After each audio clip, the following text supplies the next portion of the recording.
सम्बोधन तिमीलाई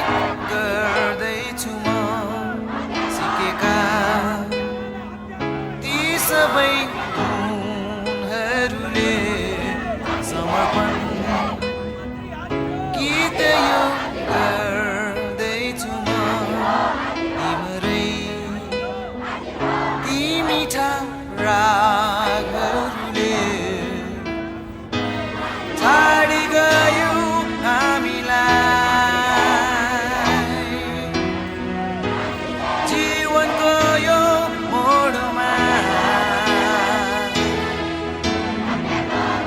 सम्झना भई बिलायो हावासँगै उडी गयो याद मात्र